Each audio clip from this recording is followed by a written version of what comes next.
Hello, friends, and welcome to another episode of the Timist Podcast Series. My name is James, and I am the Timist and the host of the thing you're currently listening to.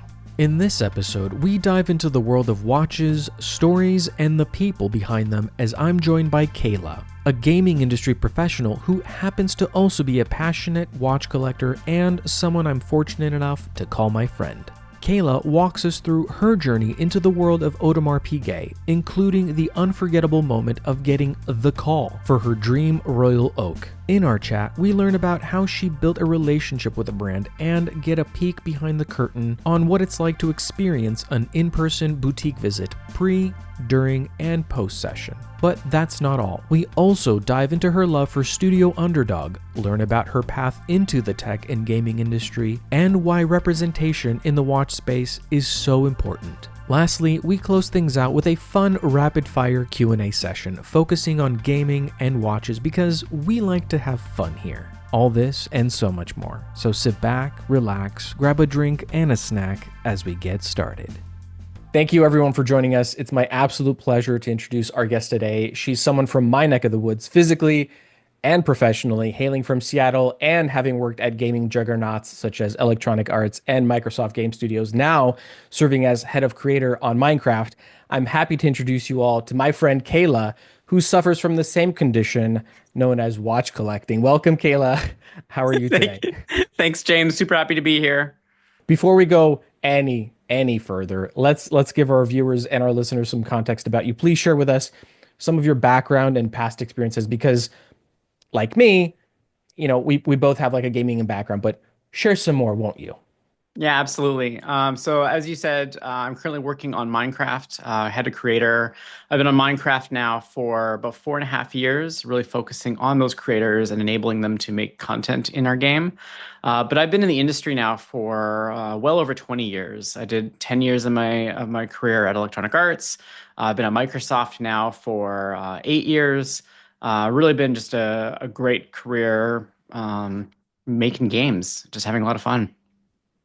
Can't confirm making games is a ton of fun. Not every day is like rainbows and No, it's sunshine, true. but It's a still job, right? yeah, Yeah. we still love it. We still love it. Yeah. So coming back into watches a bit more, was there a specific watch or moment that sparked your interest into horology? And if so, when did that happen? Yeah. So I'll say that kind of growing up and through my entire life, there's probably more times where I've had a watch on my wrist than not.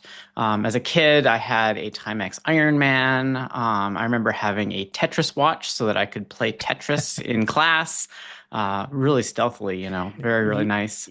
hardcore gamer from the get-go. Yep. Yeah, from the get-go. Over the years, I had many Garmin running watches because I've done a lot of running in my days.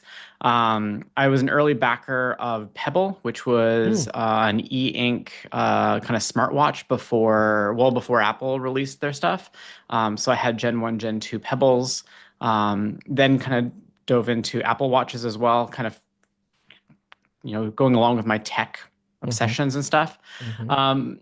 But never really considered myself like a fancy watch person. There's, I think, still a lot of like classism built into this hobby that makes it feel like a lot of people are an outsider. And so, but it was during the pandemic. My nephew really was interested in a moon swatch. And my nephew's pretty cool. And I had seen a bunch of moon swatch coverage leak into the gaming media that I consume. And was like, oh, that seems like something I could make happen. I could build to get him a moon swatch for his birthday. Should be no problem in 2022 to do that. But that led down a bunch of research, learning about the Omega watch that the moon swatch was based off of, starting to consume YouTuber content on watches, and then all of a sudden realize, this is pretty interesting, and actually I could make some of this maybe work. And so that was really the start of it. So I blame him for me being very poor right now, but definitely been a fun hobby to dive deep into. Yeah, no, I'm sure nobody listening to a watch podcast or watching a podcast about watches can relate to anything you just said at all. Hmm. Not at all. Did you actually end up getting the moon swatch? I never got him a moon swatch. We did, however, get him Bulova. What Okay. was what's the Bulova? Accutron? No, it's their moon watch, the Bulova moon watch. Oh yeah, yeah, yeah. That's a pretty Um, substantial piece. That's very yeah, cool. yeah, yeah. So he graduated that year, and I had learned enough about watches that I convinced the whole family to get together and get that Kitchen. watch for him. So it's slightly more expensive than the moon swatch, but he really appreciated it because he knew what it was. He was into watches at that point in time. So um, I did end up getting a moon swatch for myself in 2023, I think, spring 2023. So. Okay, which version did you get? The Mars, Mission to Mars. Awesome. Yeah, that's the one I got Yeah. as well. Speaking of, we don't have to, but we can if you're down. What's on your wrist? Yeah. No, I'm definitely down for that. So my wrist today is a Halios. Halios is a Vancouver brand. Prior to living in Seattle, I lived in Vancouver for many, many years. I'm Canadian.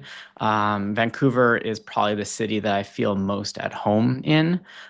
So really nice to kind of rep a made in Vancouver watch. So say Halios Seaforth, really well constructed, great brand. They make just solid timepieces at a really reasonable price. I bought this one from Roldorf up in Vancouver. If you're ever in Vancouver, I definitely highly recommend you stop in at Roldorf. They are lovely people. They run a great business. They suffered a catastrophic tragedy in their business a few years ago when their whole building burned down. Oh And wow. so they were kind of rebuilding their stuff. And so I bought this secondhand from them. So for me, it's a great like little talisman to remind me of Mhm. Vancouver and the people that you get to meet along the way in this fun little hobby. That's beautiful. And if anyone does drop by, tell them that Kayla sent you. Now, the last time that we met in person was when we both attended the Seattle Red Bar event where you brought in almost a ton of pieces. All were amazing, truly. All were great. I didn't know where to look. I mean, I took so many photos, but one piece in particular was missing that we had talked about.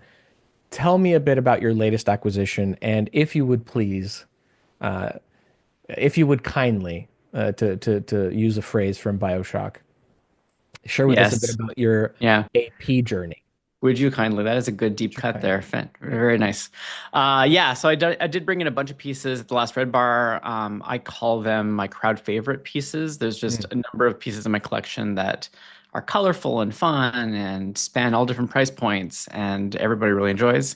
But yeah, to your point, there was my newest acquisition I didn't bring in. And that new piece is an AP code 1159, purple. It's a 38 millimeter. Absolutely stunning piece. I'll send you some photos so we can superimpose them Yes. for your viewers. This is a piece I picked up just over the last couple weeks, but have really been kind of working towards getting a code in my collection over the last year or so. This isn't my first AP piece. And maybe I should kind of tell a bit more of Yes, about that please. story right there. Yeah. Yes, please. So like I said, I kind of got into this hobby in summer of 2022 when my nephew infected me with this disease. Um, and I remember reading Hodinkie's 10th anniversary issue, and there was this really great write-up of the Royal Oak Mm. and learning about the design of that piece. It was in the middle of their 50th anniversary of the Royal Oak, and I just started falling in love with uh, AP as a brand, the story behind it, the story, the design of the Royal Oak, Gerald Genta, all that kind of great stuff. It was probably the first piece that I looked at and was like, "Oh my God, that is just incredible! Like, what an amazing, amazing thing." Um, so that fall of 2022, we were planning a trip to New York, and through doing a bunch of obsessive research, knew that the first AP house in North America, or the first AP house in America, opened up in New York that year.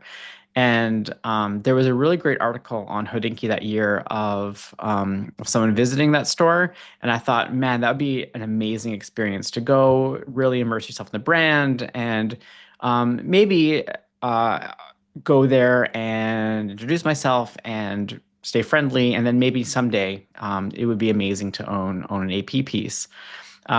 As we got closer to the trip, I was starting to get cold feet. I was actually getting really, really nervous. And I'm like, Oh no. well, who am I to go to AP House? I'm a nobody. Why would anybody even give me the time of day there? I just, this is just a bad idea. And so I was really dragging my feet in emailing them and scheduling a reservation. And my wife is like, stop it, stop being an idiot, just email them and book a reservation. And this is the one of the most important parts of our trip there, Hmm. and you're going to regret it if you don't do this. Hmm. And so like I always do, I listen to my wife. And Wise words and great yeah, support. Well done. yeah, yeah. And I emailed them, and they were gracious and set us up an appointment. And we flew in, and the morning we visited AP House. And from the moment stepping in there, they were so warm and hospitable and just friendly. And all they wanted to do was just share the love of the artistry and the craft and everyone that makes watches with us. When you go there, it's kind of a nondescript building. You kind of walk through a corridor, through a bunch of security systems, and then up the elevator, and you're basically brought to this museum Hmm. where you get to see a deconstructed movement, a sculpture piece in the middle of the room, Hmm. and around it are all these historical AP pieces. And so their first experience is really learning about the history of AP and learning about the brand. And that was just amazing. Like, it wasn't a sales pitch. It wasn't like come in and buy something. It was, you're here to learn about AP. Hmm. Let's do that right.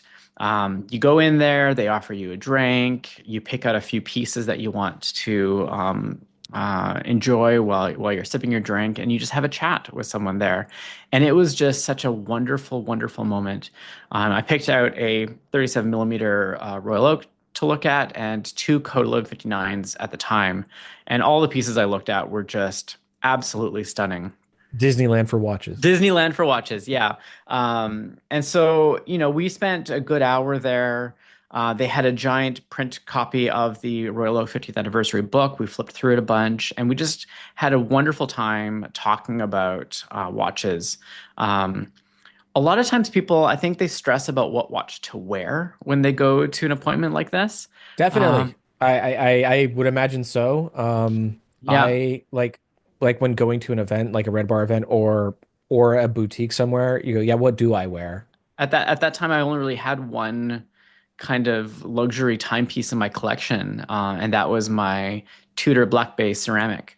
Very cool. And so, but The again, all like black. the all black, yeah, Yeah. with the crazy loom on it. Yeah. The Met Test, it was their first Met Test certified piece. Anyway, so, but what's amazing is like, obviously it's at a very different price bracket than Mhm. the AP pieces in there, but they just show so much interest, and they just care about, well, why do you find this interesting? Like, what do Mhm. you love about this watch? Why did you choose it?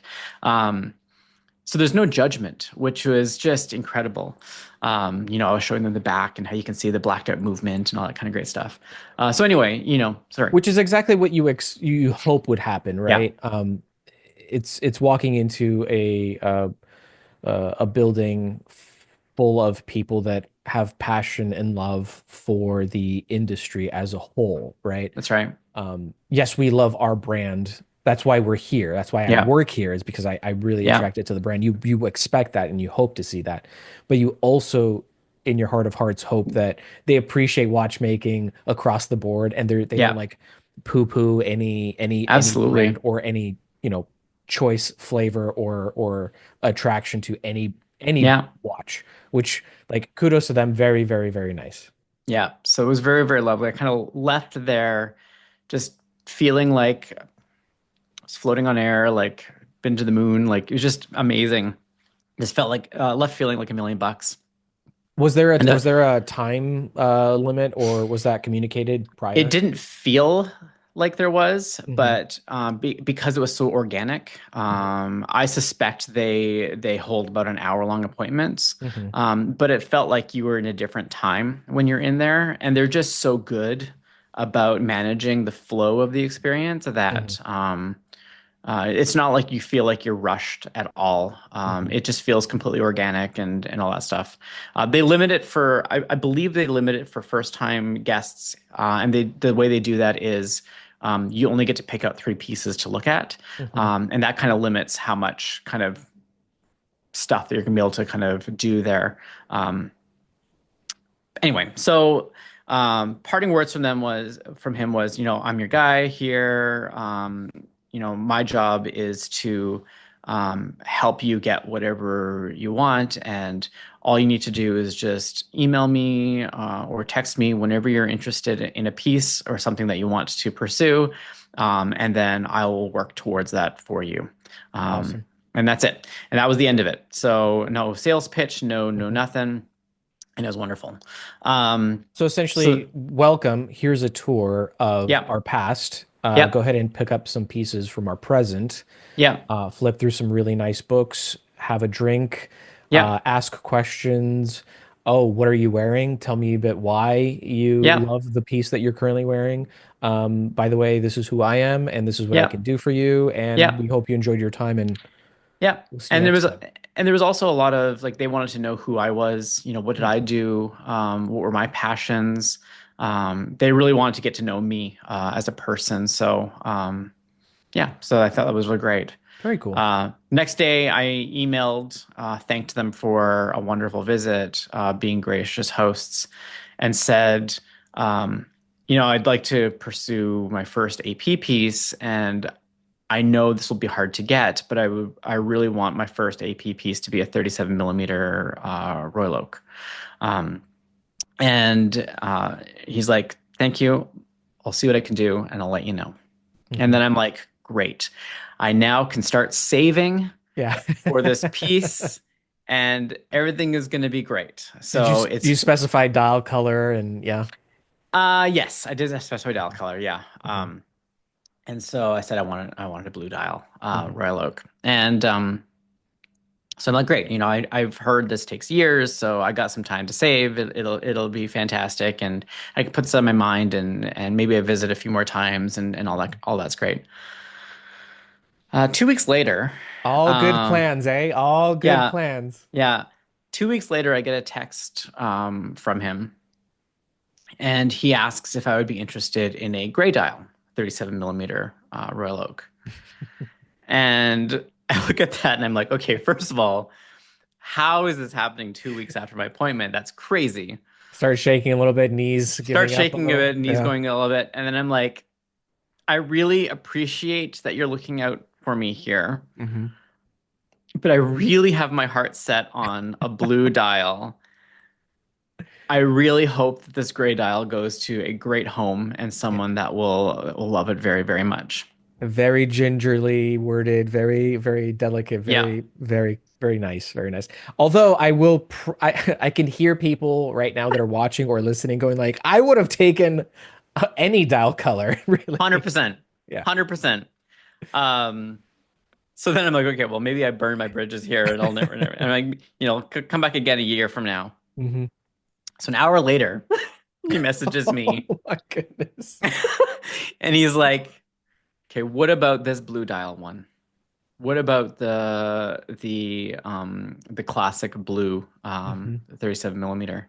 Hmm. And I'm Hmm. like, oh my God, if you could source that for me, that would be an absolute dream. Hmm. And he's like, Mean, okay. meanwhile, part of your brain is like racing, Yeah, like I thought I had exploding, exploding. Yeah, yeah, thought I yeah, had yeah. I'm like, quite a bit of runway, but yeah. Checking my bank balance. I'm like, oh God, how much can I? And he's reminder, like, two okay, weeks. It's been 2 weeks. that's right. It's been 2 weeks. It's been two Okay. weeks. I haven't really had I haven't got a new paycheck yet in this Hmm. time. Hmm. And so he's like, okay, we have a meeting on Monday where we will figure out who takes the piece, and I'll do my best to represent you there. So then Monday rolls around and he Mhm. messages me and he's like, Kayla, I've got you the piece. At that point, your knees give out completely. And at this point, my knees give out completely. I run over to my wife and I'm like, oh my God, can you believe this? And she's ecstatic. And then immediately like, how are we going to get this money together How do we this make it fast happen? to Yeah. make this happen? And we made it happen. We got the money together. Managed, we had like, I think we had 48 hours to wire the money over. Like, Wow, wow, wow, wow. because I mean, you got to understand it from their perspective. Of Like course. they probably have 100 people that want that watch. At least. Yeah. Yeah. So, and then it gets mailed out to us, and so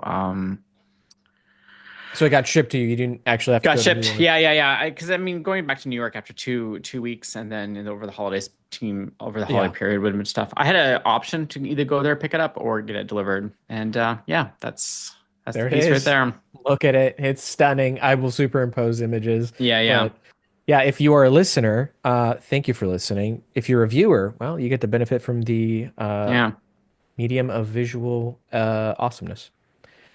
So, I mean, that was my introduction to Audemars Piguet.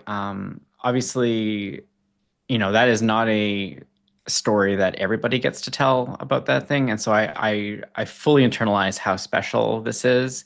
I don't know what factors were at play that led this to happen. But I'm obviously very grateful to my wife for pushing me to do this, for helping make sure that we could make this happen, but also for the graciousness of everybody at AP House New York for delivering this. And so, really made me a lifelong fan of the brand. Put them at another tier for me, Mhm. and that resulted in me obviously getting my other new piece this year as well. So That's yeah. incredible. That's an amazing story. And yeah, again, kudos to your wife for being so supportive and pushing you in that direction. It's cheesy, but you do miss 100% of the shots you don't take. So just try, just do it. What's the worst that could happen? What do you have to lose? Yeah, it's Um, true. but also consider what do you have to gain and the Yeah. maybe potential short runway that you may or may not have to, figure out how you're going to pay for the thing that you are trying to get. Yeah, That's amazing. Thank you for sharing, Kayla. of course. Let's take a detour since we've talked a bit about the high end house of AP, of course. Why don't we focus a bit more on the micro brand that is, I know from experience in meeting with you and seeing the smorgasbord of watches that you've brought during the last meet. Let's focus a bit on Studio Underdog because I know you have a few, right? Yeah. Yeah, it started the series one when it first came out. I thought the watermelon was fantastic. Obviously, it was very much in vogue amongst all of the kind of core watch YouTubers. And early on, we were just buying a whole bunch of watches. And so we picked up as a family the Series 1 Goofy Panda Nice. watch, which, you know, my wife loves that one. She thinks it's just a phenomenal chronograph. It's just crazy cool. Um, I then, when the Series 2 launched, picked up the Pink Lemonade, I which love I that. also I love think it. is just amazing. It's just good classic proportions. It was my fun summertime watch this past year. Just really, really great. And then most recently, when they did the Series 3 launch, obviously I loved what they were doing with Moser. I am not at a point where I can just kind of buy a bunch of Moser watches. Hmm. I got to save my money for AP. Let's be honest here. Right. It's not Yeah, like you yeah, just got a code right, 1159. totally, yeah. But love the kind of I really loved the clean design that they did with the collab with Moser. So I thought that was really Studio Underdog respecting the design philosophy that Moser brings to their watches, where it's like super super clean. But obviously, it was really sad that I couldn't get the passion fruit Studio Underdog because it wasn't sold separately. But Yeah. when they released the Salmon Dial Hmm. Series 3, I thought that was looking really, really good and was prepared to pulled the trigger on just a Series 3 a piece, the Semi-Dial piece. Hmm. But then, as someone who subscribes to their newsletter, I got a weird message from them just before they launched the pre-sale window, Hmm. and they offered everybody who was on the newsletter a separate piece, which was a fully cleaned out dial version of the Series 3. And so I think there was like a 1 hour window to actually purchase this specific version of it. And I absolutely jumped at that opportunity to get it. So it's really nice. It's definitely a much more expensive Studio Underdog. They really upgraded the movement Hmm. in it. So you can, I mean, it feels completely different than their Series 1 with the Salida-based movement in here. But it's just a phenomenal piece. The design language of it is just awesome. Anyway, I love Studio Underdog. I feel like they're just having a lot of fun in their Hmm. watch design. Yeah, I was gonna ask you what attracted you to Studio Underdog in the first place. Like, what was the catalyst? I think that's just like, the watch industry is full of plain boring tool watches. And boring is a rough word. I own a lot of tool watches, so but I think there is a lack of daring in a lot of the design language that exists in the watch industry. Mm-hmm. Um, and so Studio Underdog seems to be running completely in the other direction from that, where they're intentionally trying to be out there with their design language. And that for me is what really appeals to it. I feel like it's a great thing that they're doing in the industry. I feel like they are inspiring other people to take design risks. Hmm. And so for me, that's awesome. I kind of want to support that and own some of these pieces. I tend to wear very monotone clothes, and so having a pop of color on the wrist or what have you is kind of works really really well Hmm. with my style, and so I just love having that. Yeah, What are you talking about? I'm not monotone, says Kayla. And then she brings up her watch. yeah, See, yeah, I have yeah, color on me. yeah, exactly. Yeah, I used to once upon a time I had purple hair. And again, that was you do one crazy thing with your style, and then everything else can be really you can wear all black if you have Yeah, purple hair because yeah, like I got it's color. fine. Yeah, Yeah. exactly. Of Thank you for sharing your Studio Underdog story. I appreciate it. course. I want to take it back to gaming a little bit because Sure. that's sort of like our day jobs. Sometimes I get asked how I got into the gaming industry, and one day I will tell that story here, but today's not that day because it is way too long of a story. But as our esteemed guest and for our listeners and viewers that might be interested in dipping their toes into the gaming world space, could you please tell us a bit about how you started and what are some of the skills or attributes that have helped you grow in your career as a gaming professional? Yeah. So like I said, I've been in gaming for a very long time now. I am quite old. I studied multimedia production at a community college where I grew up.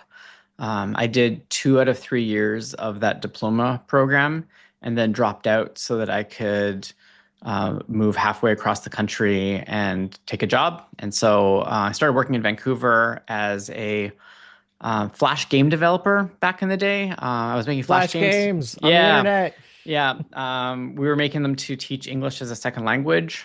This was even before there was a good programming language in Flash. Like these were the really early days. Did that for a bit, but then the entire dot-com industry collapsed in 2001 and left that role.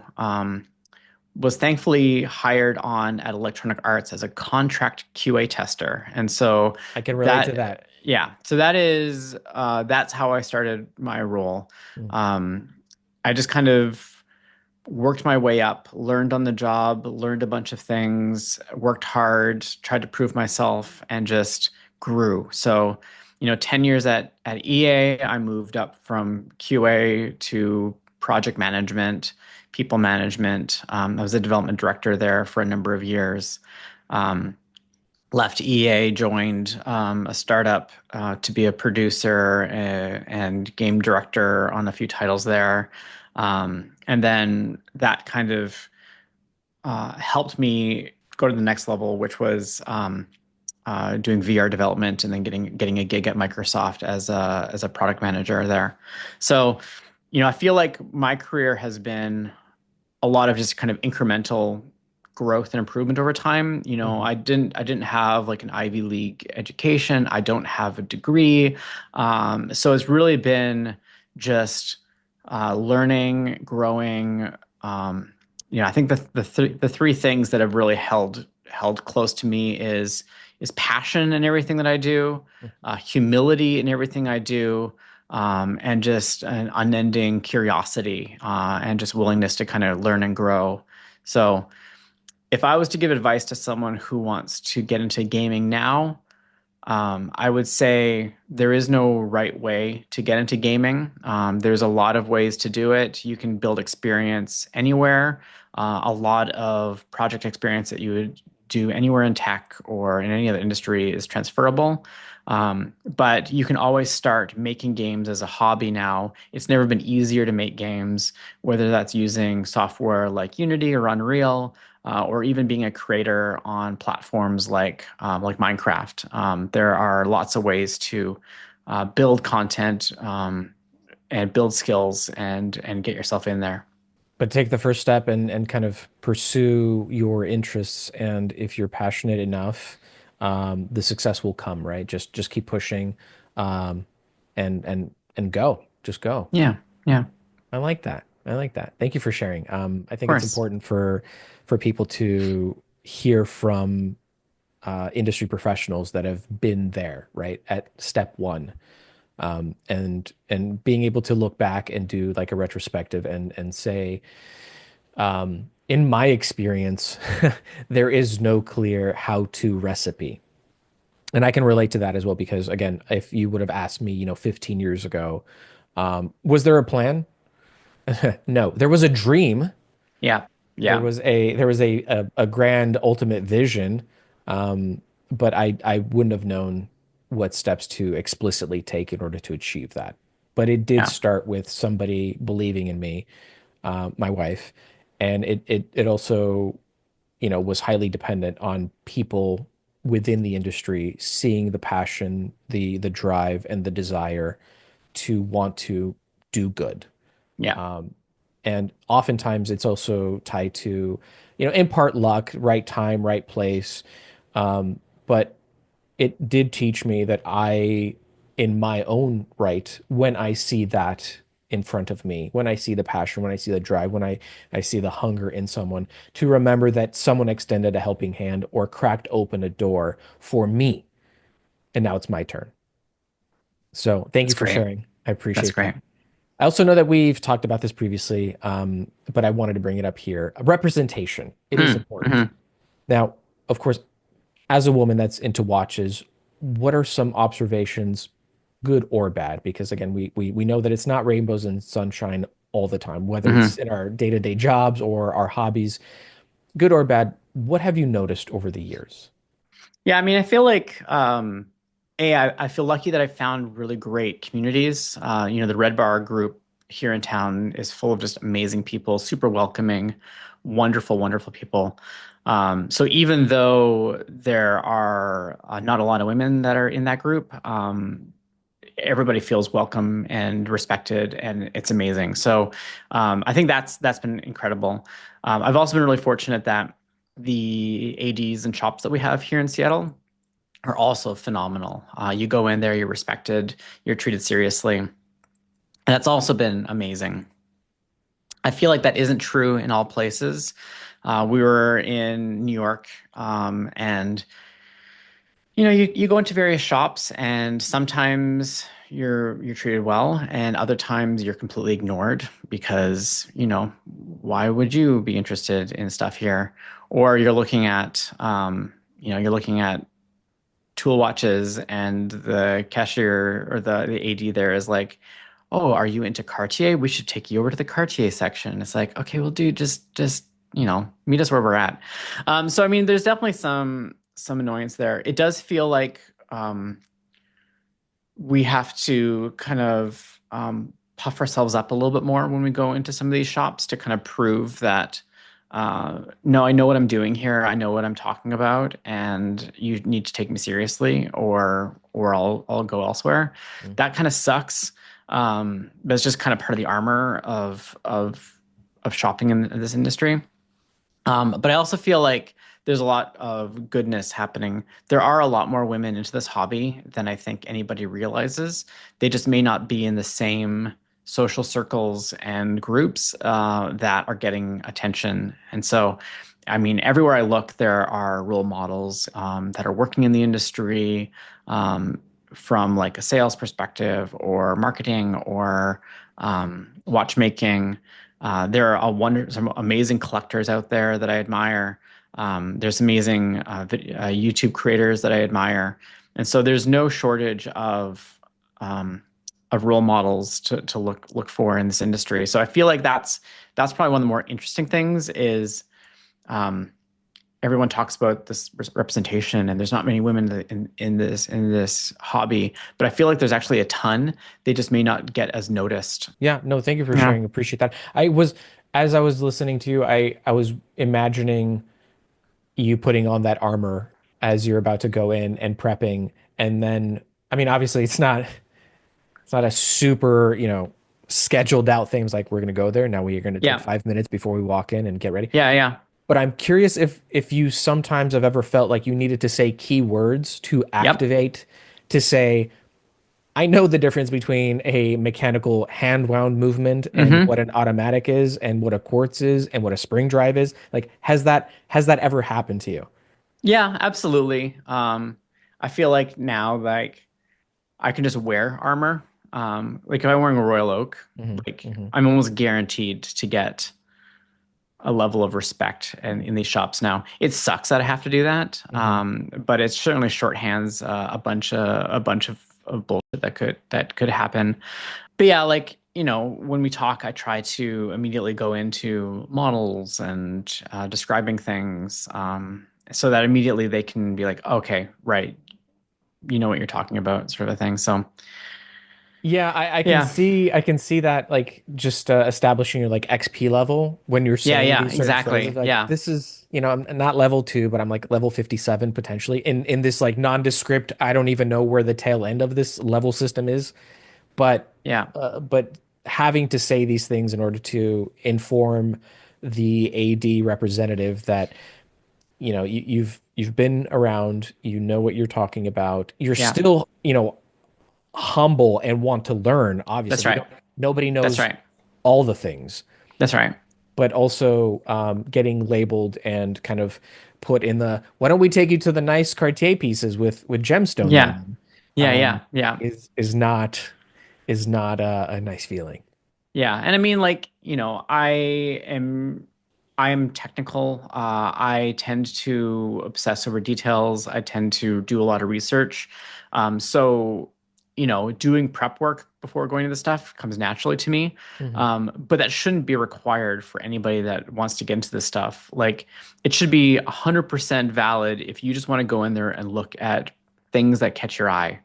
That is fine. That is right, valid, and there is nothing wrong with that. And if Well that thing said. that catches your eye is an Omega Ploprof, great. What a piece. Yes, absolutely. Agreed 100%. Um, Speaking of watches that are a little bit out there, like the Pillow Prof, Yeah.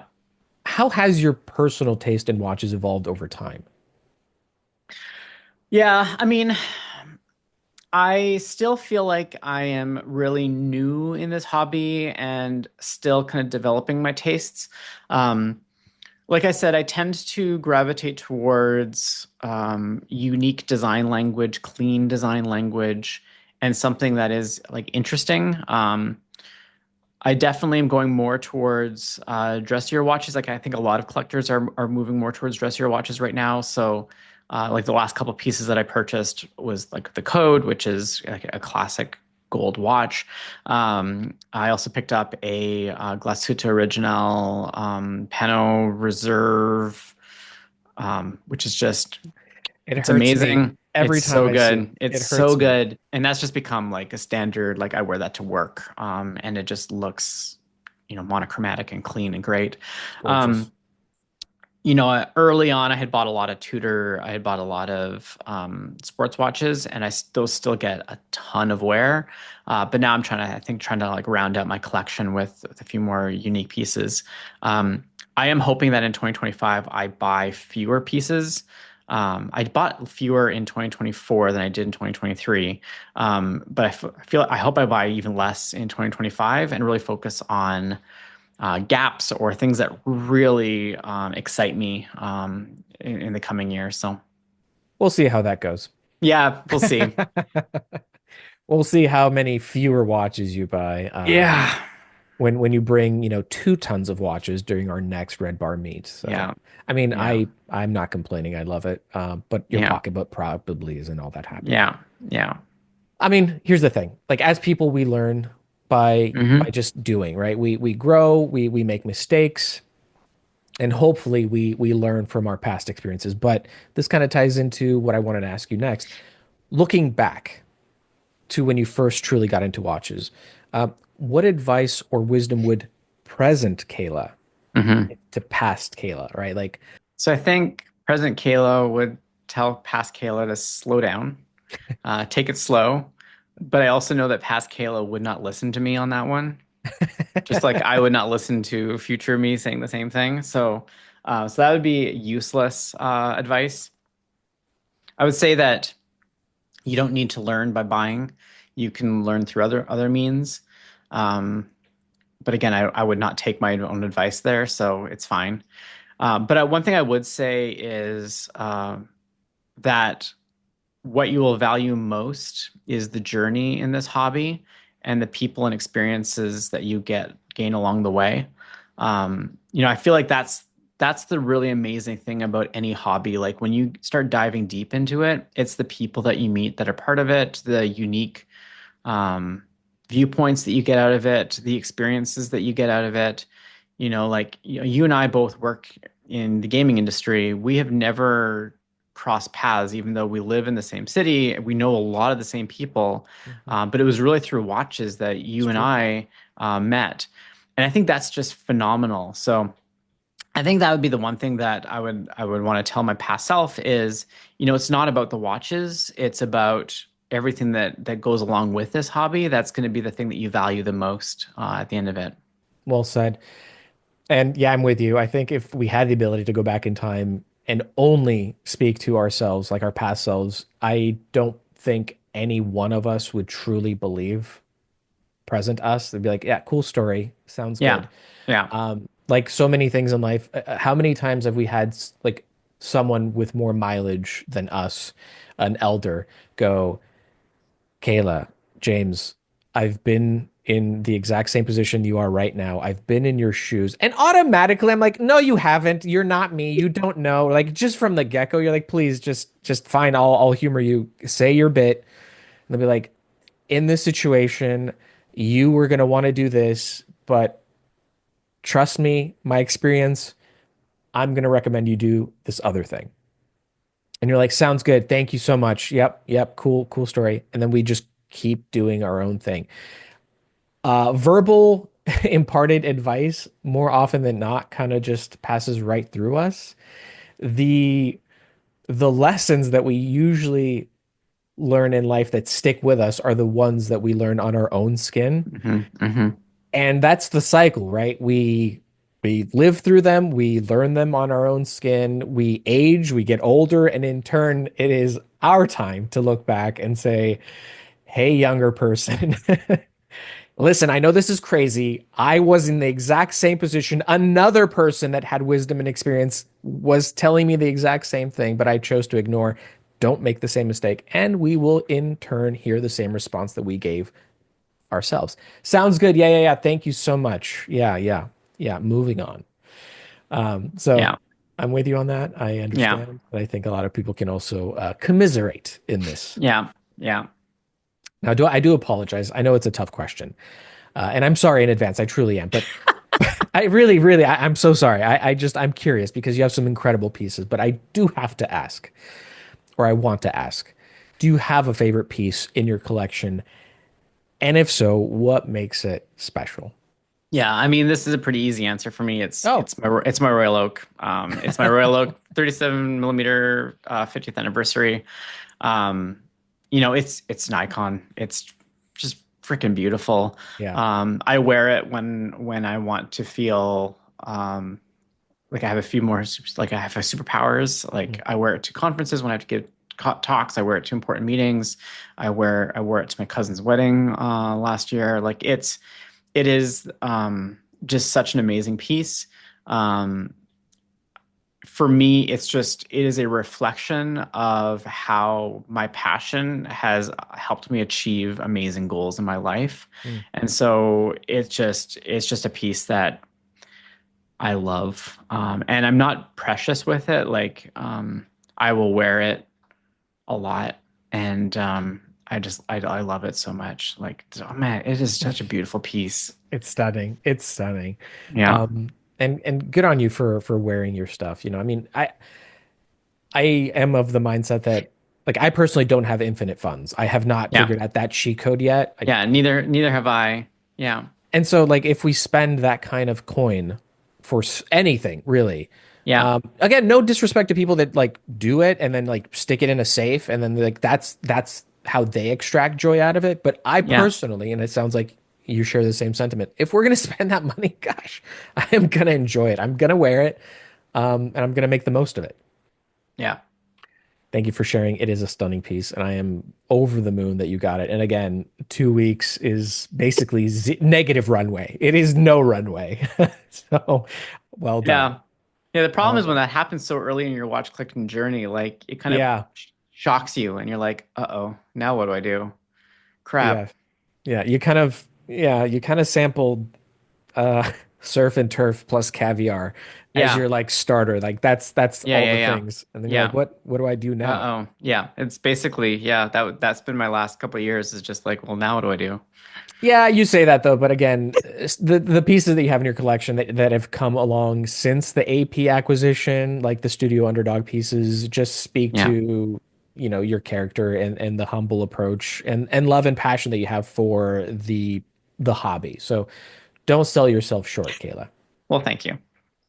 Are there any watch brands or specific timepieces that you feel are underrated? I mean, again, we have extremes here. Yeah.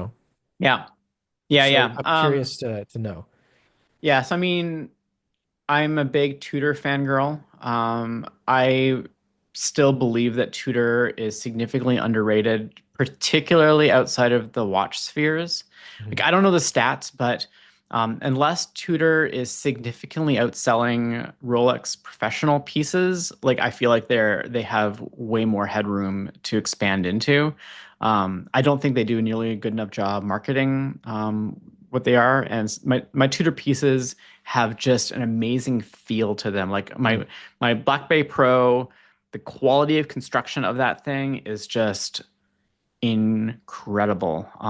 So like I feel like Tudor, um, while it seems like such a big brand to say that they're undervalued, I feel like they could really grow a lot more. Other than that, I think anything in the Glashütte region is always undervalued, whether it's Nomos, Glashütte Original, Lange. What you get for value from watches in that region always blows my mind. You're basically kind of buying one tier up for a lower tier price. So always worth looking at stuff there. But I also feel like right now in the watch industry, it's such an interesting time. There's a lot of great micro brands out there, a lot of just amazing things to discover. So I'm really glad that there's a lot of channels by which these micro brands can kind of get discovered by folks. But yeah, there's just a lot going out there right now. Agreed, agreed. Swiss Watch Gang is the first thing that pops in my mind when Mm, it comes to like independence and micro brands. They do such a great job of showcasing a lot of brands that I didn't even know existed, which is exactly yeah, what you would hope would happen from a channel that focuses on these more hyper niche yeah, segments. Like most people, I don't want to generalize, but personally, it started out with, watches that I thought were really cool that I could afford, like Citizen and Seiko yeah, and yeah, Casios. And then you find, a brand or a piece that kind of imprints on you for me, that was like the Breitling Navitimer. Um, and then you learn about Rolex and AP and Hmm. Vacheron and Pateks and all the big houses, Omegas and Tudor. Um, and I think it is quite literally a journey of this of climbing, constantly learning, absorbing, working hard to try to acquire. Before you know it, you now have a collection. Hmm. Um, and then things start getting really interesting after you've Hmm. acquired like your star pieces that you've been Hmm. Hmm. about for a while. You're like, well, what happens next? Where do we go from here? And that's where things kind of branch off into maybe vintage, maybe Hmm. micro brands, maybe like weird independence. Hmm. Um, so I think it's really, really interesting and fascinating how our journeys, our RPGs into watch collecting start to branch off. But I am curious. So I again, it's a pretty generic question, but I'm curious because again, your collection spans many brands from various uh, price points. What are you eyeing next? Like, what is the next piece? And if you can tack at the end of that, what is the ultimate grail piece? Yeah, I mean, I don't have anything I'm actively working towards next. Obviously, I just finished off a very busy fall, getting a lot of pieces. To my credit, I didn't buy any pieces for 9 months at the beginning of the year. So, I was making up for lost time, I guess. I don't know.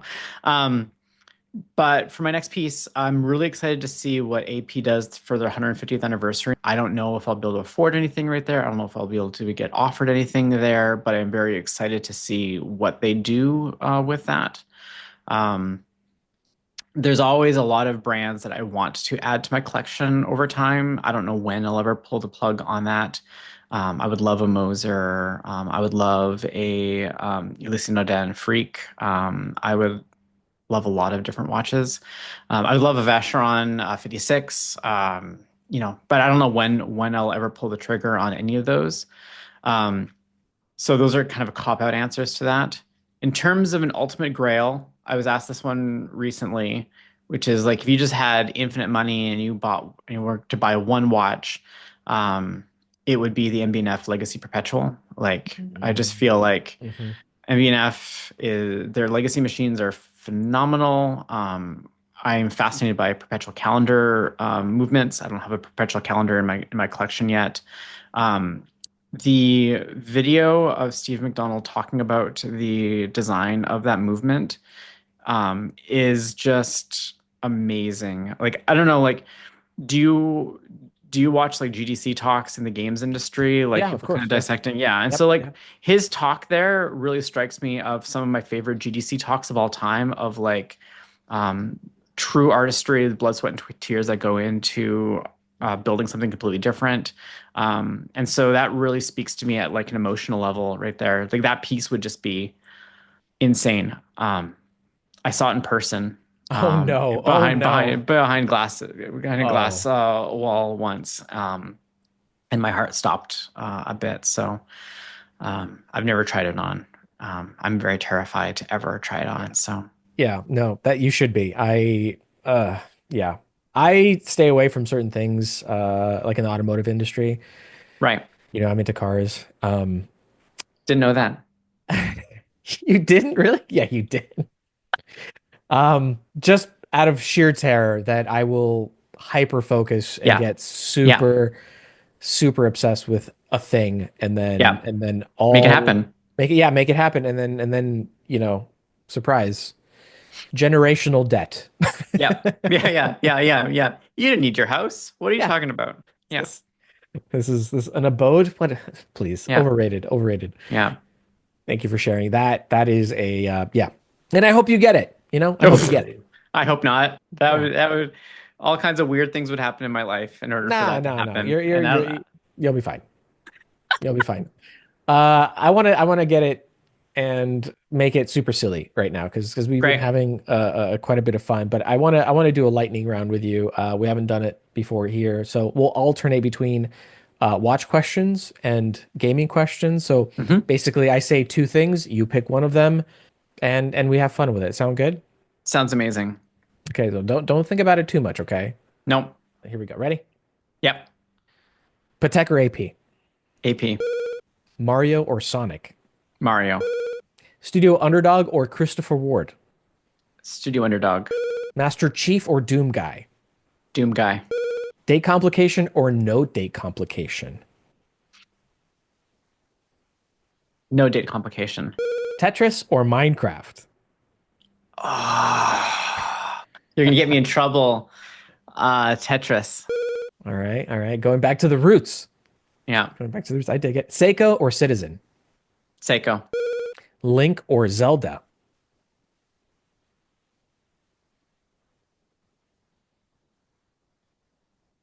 Link. Link. Okay. Stainless steel or precious metal? Precious metal. Mario Kart or Forza Motorsport? Are we talking like Horizon or Yeah, I'm going to say Horizon. That's more in vein with Mario Kart. I would say Forza Horizon, yeah. Okay. Now the most important one. The Timist or Teddy Balthazar? The Timist.